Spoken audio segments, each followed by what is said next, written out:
Tinalakay na yan dun eh. Tinalakay po yan eh. Ako, ang anak ko noon ay yung panganay pa lang.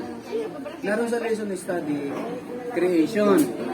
So, January pa yan eh.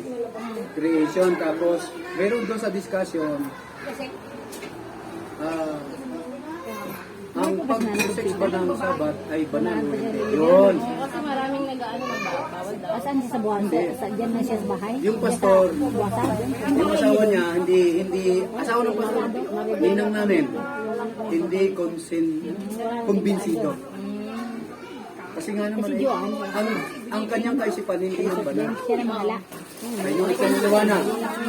Yung pag-sex, yung bang wedding, marriage, banal o hindi? Ay, siyempre banal. Yan, magjuan. Ang pinagsama ng Diyos, Saan na pagkain? iwan ng lalaki at babae, sila'y magiging isa. So, isa na Nag-anak sila. nga, may apo na. Hindi nakita na ulit. Kaya ang sex on the Sabbath is holy. Talaga pinakamasayang talakayan. Pagdating doon.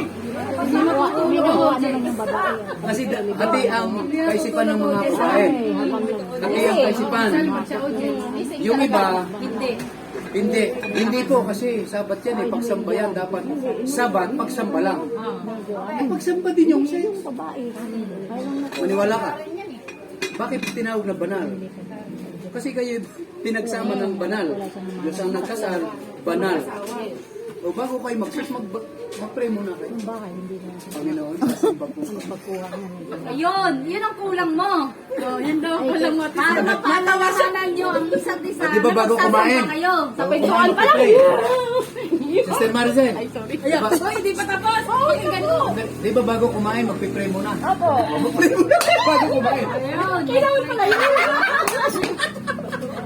Salamat, Pastor. Para makonsensya ka pag tinatamad ka lang yung mga seminar. Ay, grabe naman siya tinatamad. Kasi napagod ka nga eh. Oh. Nahirapan kang So, gumising ng yun ang mga panig ng ayaw. Or, I-schedule na lang kasi mayroon namang araw. Sabi nila, meron naman tayo 6 days na pwedeng gawin yon. Ay, pagod na, hindi nga nakikita eh. Oo nga. Tapos, makikita lang Sabado. Yes. O anong gagawin? Oo. Oo, gagawin, di ba? tama din ba yun, Pastor? Sabado ng Uuwi kape. lang sila para lang ganyan, half day lang, halimbawa. Ay. Ayan, isa O, yan. ito. Parang masagot yung iyong katanungan. Sungada na yan. Ako ka. Nakapakinig ako ng kasal. Nakakatuwid. Hindi naman. Ayun. Ayun po yung Pastor. Nakapakinig ako ng kasal. Kasalanan yan. Makinig ka. Yung babae muna ang ito. Ano, umuwi? Sabi dun sa babae, Miss, magiging Mrs. Ang kailangan ng mga babae ay lambing, regalo, security. So marami.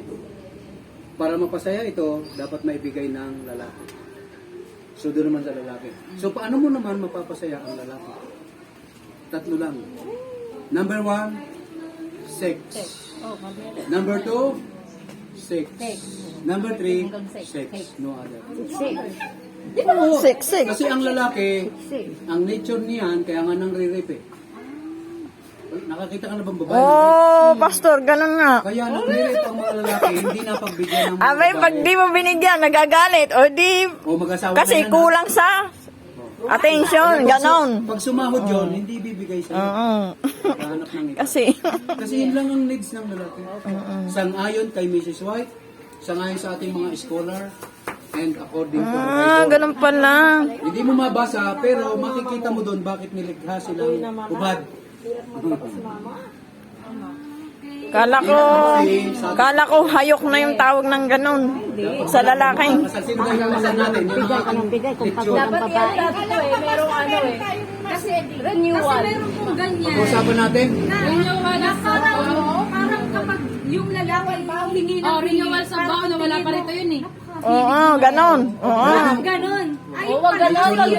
Ano yung pastor? Ibigay ng ibigay? Ang babae, ang lalaki, makakalima. Kaya pag sinabi ka nito, halimbawa kumalbit na, nakapahinga ka na. Oo. Medyo mahapdi na. Nakakalbit na naman. Alam na. Magtatampo. Kaya para mapasaya mo siya, Ang babae.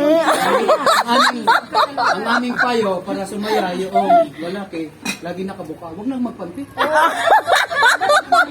pag nagusto, pasok mo na. Natutulog na ako eh. Ganun. Tayo eh.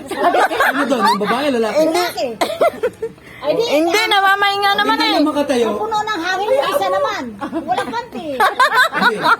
Kakaantay, hindi, tulog na pala, hindi na nakagising. Ayun, ibang taon yun. May stage yun. Maganda po yan, Pastor. Sa ano ng ano. Opo, yung mga ganyang ano. Napunta na sa walang para sa para sa Sabi nga naman, oh, Panty.